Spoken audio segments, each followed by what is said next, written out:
ભાગવતમ સ્કંદ તૃતીય અધ્યાય અષ્ટમ ગર્ભદક્ષા વિષ્ણુમાંથી ભગવાન પ્રાગટ્ય શ્લોક સંખ્યા 30, 31, 32 અને 33. માત્ર 33માં ભાવાર્થ છે અને આ બધા શ્લોક બહુ સુંદર છે. આપણે ધીમે ધીમે એનું વાંચીશું, સાંભળશો ધ્યાનથી. શ્લોક સંખ્યા 30. ચરાચરૌકો ભવન મહિન્દ્રમ અહિન્દ્ર બંધુમ સલિલોપગૂઢમ કિરીટ સહસ્ર હિરણ્ય શૃંગમ આવિર્ભવત કૌસ્તુભરત્ન ગર્ભમ. શબ્દાર્થ: ચર ચેતન પ્રાણીઓ જે ગતિશીલ હોય, અચર ગતિહીન વૃક્ષો, ઓકહ સ્થાન કે સ્થિતિ, ભગવત ભગવાન, મહિદ્રમ પર્વત, અહિ ઇન્દ્ર શ્રી અનંત દેવ, બંધુમ મિત્ર, સલિલ જળ, ઉપગૂઢમ નિમગ્ન, કિરીટ મુગટ, સહસ્ર હજારો, હિરણ્ય સોનું, શૃંગમ શિખરો, આવિર્ભવત પ્રકટ થયા, કૌસ્તુભ કૌસ્તુભમણિ, ગર્ભમ મહાસાગર.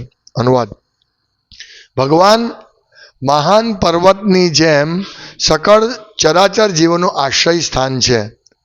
ભગવાન અનંતદેવ તેમના મિત્ર હોવાથી તે સર્પોના મિત્ર છે.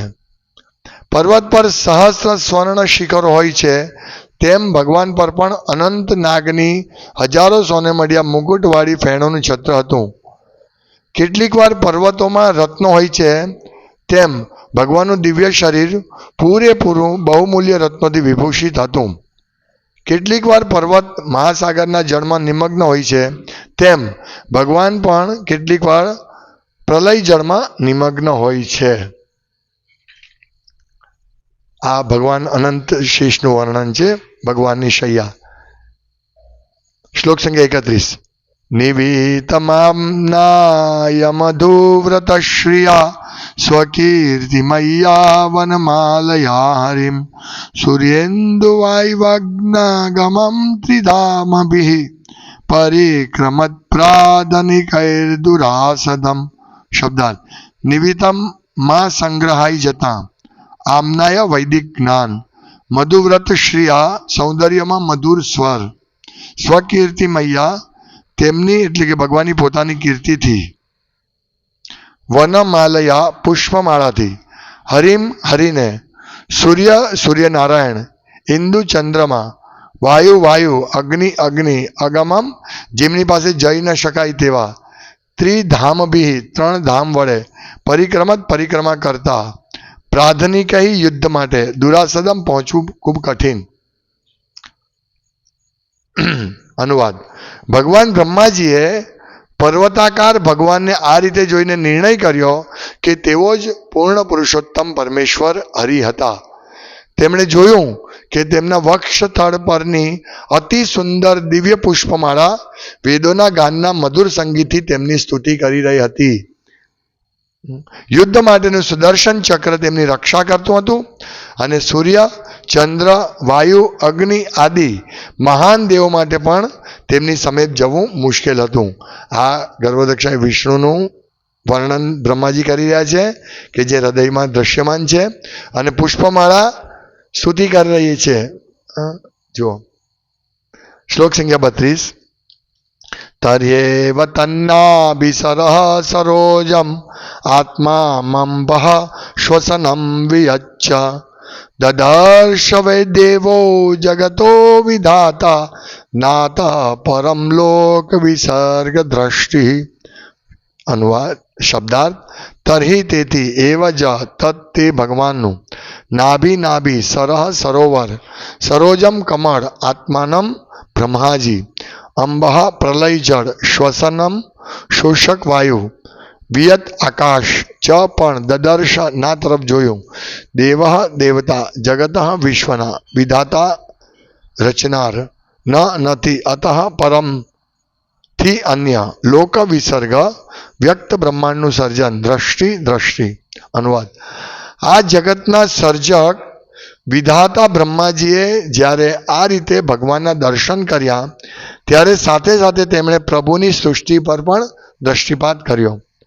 ભગવાન બ્રહ્માજીએ વિષ્ણુ ભગવાનની નાભીનું સરોવર અને કમળ તેમજ પ્રલય જળ, શોષક વાયુ અને આકાશને પણ જોયા. તેમને આ સઘળું દ્રષ્ટિગોચર થયું.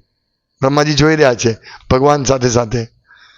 મૂળ સર્જન, મૂળ સર્જન જે ભગવાને કહ્યું તે મહત્તત્વ પ્રગટ થાય છે અને એમાં આંતરક્રિયા કરીને ભગવાને પ્રકૃતિના 3 ગુણો ઉત્પન્ન કર્યા અને પછી મન બુદ્ધિ અહંકાર બધું ઉત્પન્ન થાય છે. એ રીતે બધું જોઈએ છે. આકાશ પહેલા શબ્દ ઉત્પન્ન થાય, પછી આકાશ, પૃથ્વી જળ અગ્નિ વાયુ આકાશ ક્રમશઃ.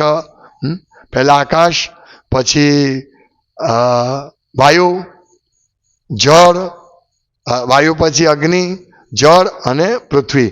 આ રીતે ઉત્પન્ન થાય છે. તેમણે બધું જોયું. આ બધું એમને દ્રષ્ટિગોચર થયું. આ સર્ગ કહેવાય, મીન્સ મૂળ સર્જન ભગવાન કરે છે. હવે આ શ્લોક નંબર 33 શબ્દાર્થ અનુવાદ ભાવાર્થ his divine grace Shri Bhaktivedanta Swami Prabhupada દ્વારા.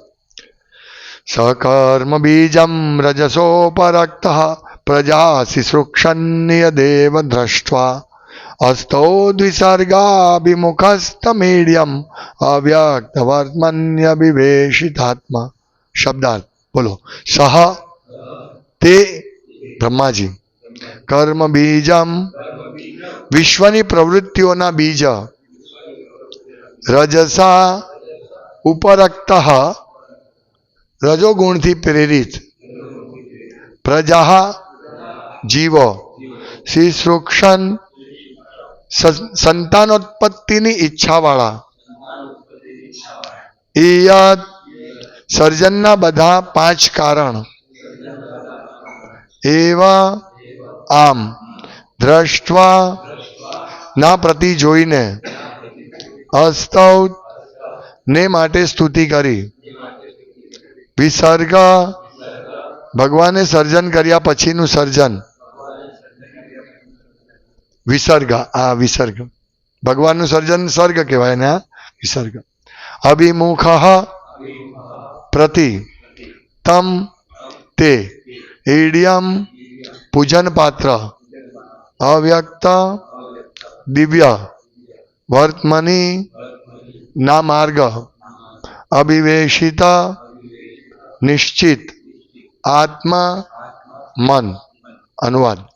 આ રીતે રજોગુણથી પ્રેરાયેલા બ્રહ્માજીએ ભગવાનને કરેલી સૃષ્ટિ પછીનું દ્વિતીય સર્જન કરવા ઈચ્છા કરી અને ભગવાનને સૂચવેલા 5 તત્વો જોયા પછી તેમણે આદરપૂર્વક સર્જનાભિમુખ મનોદશા પ્રાપ્ત કરવાના પંથે સ્તુતિ કરી. ભાવાર્થ. કોઈ માણસ ભલે ભૌતિક રજોગુણમાં હોય તો પણ વિશ્વમાં કંઈક સર્જન કરવા માટેની આવશ્યક શક્તિ પ્રાપ્ત કરવા તેણે પરમેશ્વરનો આશ્રય ગ્રહણ કરવો જ પડે. કોઈ પણ પ્રયત્નની સફળતા માટેનો આ જ માર્ગ છે. આમ શ્રીમદ ભાગવતમના 3ય સ્કંદના ગર્ભોદક્ષાય વિષ્ણુમાંથી બ્રહ્માજીનું પ્રાકટ્ય નામના 8મા અધ્યાય પરના ભક્તિવેદાંત ભાવાર્થો પૂર્ણ થાય છે. ઓમ જ્ઞાનતિમિરાંધસ્ય જ્ઞાનંજનશલાકયા ચક્ષુરુન્મિલિતમ યેન તસ્મૈ શ્રી ગુરુવે નમઃ.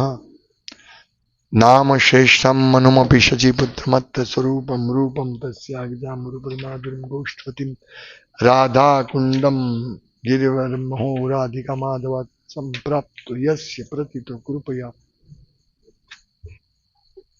શ્રી ગુરુમ નતોસ્મિ વંદ્યહમ શ્રી ગુરુ શ્રી ઉદ્વદકમલમ શ્રી ગુરુન વૈષ્ણવામ શશિરૂપમ સાગરજાતમ સહગણ રઘુનાથાન્વિતમ તમ સજીવમ સાદ્વૈતમ સાવધૂતમ પરિજન સહિતમ કૃષ્ણ ચૈતન્ય દેવમ શ્રી રાધા કૃષ્ણ ભાદાન સહગણ લલિતા શ્રી વિશાખાન્વિતા શ્રી કૃષ્ણ ચૈતન્ય પ્રભુ નિત્યાનંદ શ્રી અદ્વૈત ગદાધર શિવાસાદિ ગૌર ભક્તવૃંદ.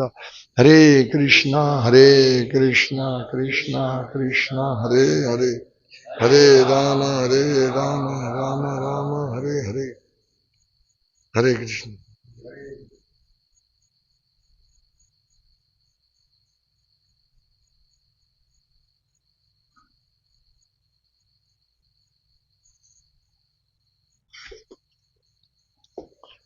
તો આપણે અહીંયા જોઈએ છીએ કે ભગવાનના દર્શન બ્રહ્માજી કરી રહ્યા છે, સાક્ષાત ભગવાન દર્શન. અને એમણે કહ્યું આ જ પૂર્ણ પુરુષોત્તમ પરમેશ્વર હરિ છે. કારણ કે ભગવાનનો પ્રભાવ, ભગવાનનું રૂપ એ અદ્ભુત છે, અદ્વિતીય, દિવ્ય છે. અહીંયા શબ્દ આવ્યો છે ને અવ્યક્ત, અવ્યક્તમ વર્તમાની. અવ્યક્ત મીન્સ દિવ્ય. અવ્યક્ત, માયાવાદી અવ્યક્ત એટલે મીન્સ નિરાકાર, અવ્યક્ત જે વ્યક્ત નથી.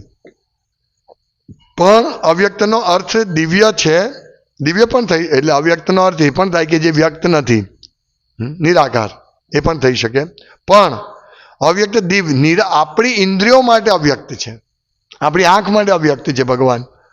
આપણી ઇન્દ્રિયો ગોચર, ઇન્દ્રિય ગોચર, આપણી ઇન્દ્રિયો માટે ગોચર ભગવાન દર્શન નથી થઈ શકતા. એટલે ભગવાનને અવ્યક્તનો અર્થ આપણે આ સમજવાનો.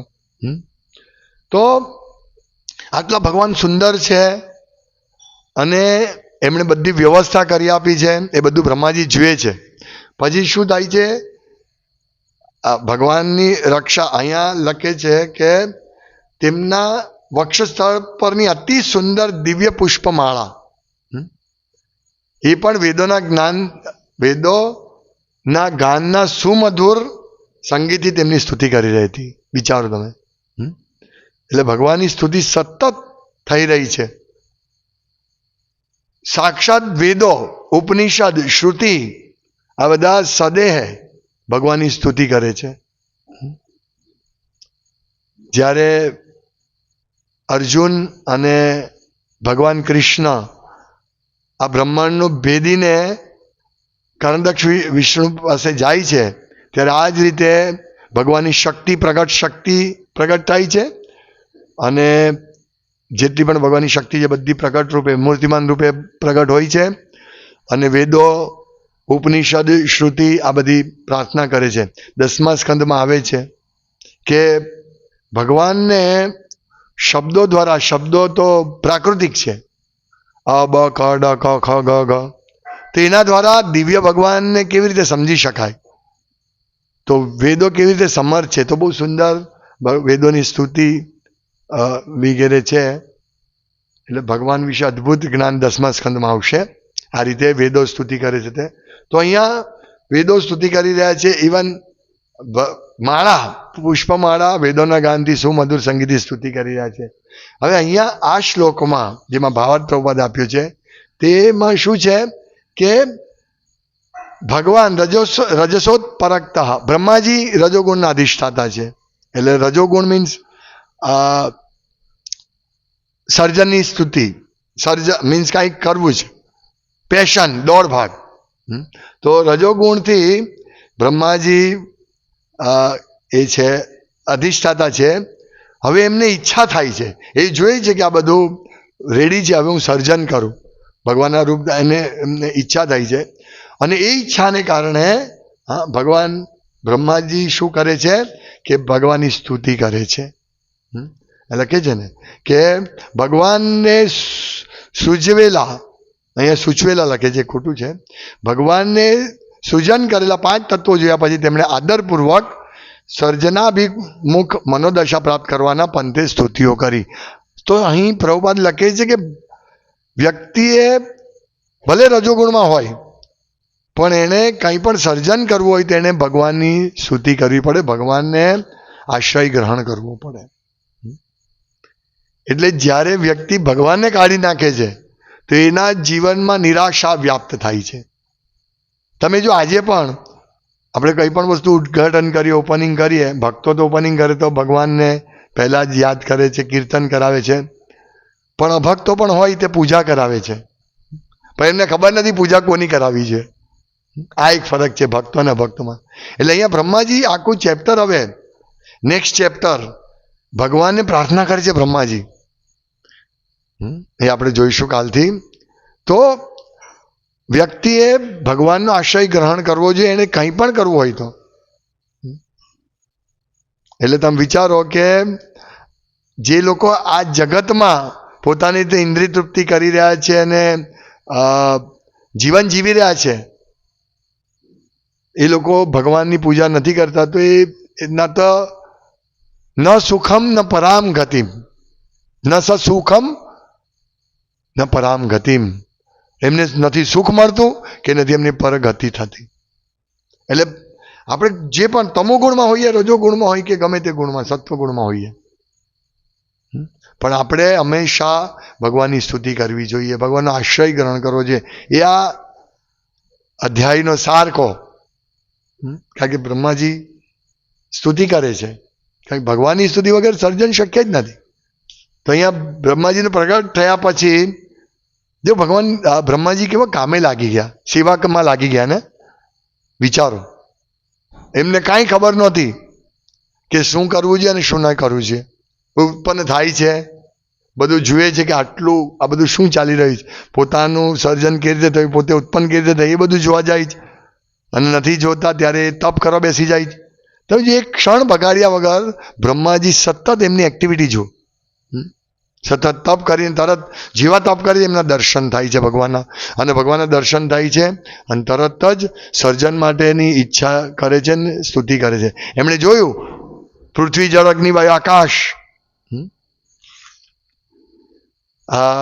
આ જગતના સર્જક વિધાતા બ્રહ્માજીએ જ્યારે આ રીતે ભગવાનના દર્શન કર્યા ત્યારે સાથે સાથે તેમણે પ્રભુની સૃષ્ટિ પર પણ દ્રષ્ટિપાત કર્યો. આ ગૌણ મુખ્ય સર્જન સસર્ગ સર્જન પર દ્રષ્ટિપાત કર્યો. ભગવાન બ્રહ્માજીએ વિષ્ણુ ભગવાનની નાભીનું સરોવર અને કમળ તેમજ પ્રલય જળ, શોષક વાયુ અને આકાશને પણ જોયા. તેમને આ સઘળું દ્રષ્ટિગોચર થયું. એટલે ભગવાન ગર્ભોદક સાગરમાં અનંત શેષ શૈયા ઉપર શયન કરી રહ્યા છે અને એના નાભીમાંથી કમળ નીકળ્યું છે. અને જે નાભી કમળ જે છે તે ત્યાં પણ સરોવર છે, કે નાભી કમળ સરોવર છે, ત્યાંથી બ્રહ્માજી નહીં થયું. તો બ્રહ્માજીએ બધું જોયું, સરોવર જોયું, કમળ જોયું, તેમજ પ્રલય જળ, શોષક વાયુ અને આકાશને પણ જોયા. પૃથ્વી, જળ, અગ્નિ, વાયુ, આકાશ, આ બધું જોયું. આ સગળું તેમ દ્રષ્ટિગોચર થયું. અને જેવું જોયું એમણે એટલે તરત જ એમણે એમની ડ્યુટી માટે હવે સર્જન, મારું કાર્ય છે વિસર્ગ. હવે હું સર્જન, અન્ય નેક્સ્ટ સર્જન કરું, વ્યક્ત બ્રહ્માંડનું સર્જન. એમની ઈચ્છા થઈ. જુઓ કેટલી સરસ ઈચ્છા કરી બ્રહ્માજી પણ, કે હું સેવા કરું. બધા બદ્ધ જીવો છે એમને હું શરીર આપું, જુદી જુદી યોની પ્રગટ કરાવું. કેટલી મહેનત કરવી પડતી હશે, વિચારો તમે. વિચારવું પડે ને કેટલું બધું. અને આપણે જોઈશું કે બ્રહ્માજીને જ્યારે શક્તિ મળે છે ત્યારે જુદા જુદા ભૂત, પ્રેત, યક્ષો, અને બ્રહ્માજી પરેશાન થાય છે. કેટલાક યક્ષો, ભૂતો ઉત્પન્ન થાય તો બ્રહ્માને ખાવા દોડે છે.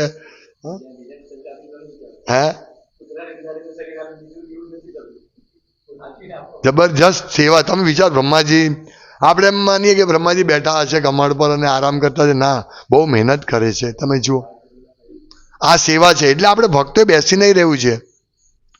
આપણે જ્યારે જોઈએ કે સેવાની જરૂર છે તરત જ ભગવાનને પ્રાર્થના કરીને સેવા કરવા લાગી જવું છે.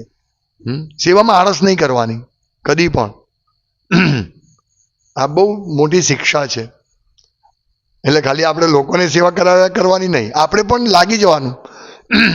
બ્રહ્માજી પાસે કેટલા બધા, બ્રહ્માજી સર્જન કરશે પછી કેટલા બધા લોકોને લગાડે છે, પ્રજાપતિઓને લગાડે છે કે ચાલો સૃષ્ટિ કરો.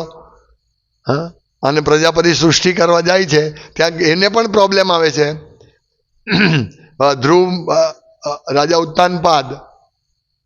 ઉત્તાનપાદ અને બીજા પ્રિયવ્રત અને એના બીજા ભાઈ લગભગ ઉત્તાનપાદ. તો ઉત્તાનપાદ કે કોઈક એક રાજા છે તે કે હું સૃષ્ટિ હવે નહીં કરું, મારે બ્રહ્મચારી બનવું. તો એને બ્રહ્માજી સમજાવે છે. એટલી મહેનત કરે છે બ્રહ્માજી. તમે સમજો, આખા ભાગવતમાં પણ જોવા મળશે. ભગવાન બ્રહ્મા એટલે ભગવાન એ કાંઈ સામાન્ય જીવ નથી, પણ છતાં કેટલી મહેનત કરે તમે જુઓ. સતત લાગેલા રહી છે, સતત. એટલે આપણે સતત લાગેલા રહેવાનું છે ભગવાનને પ્રાર્થના કરીને.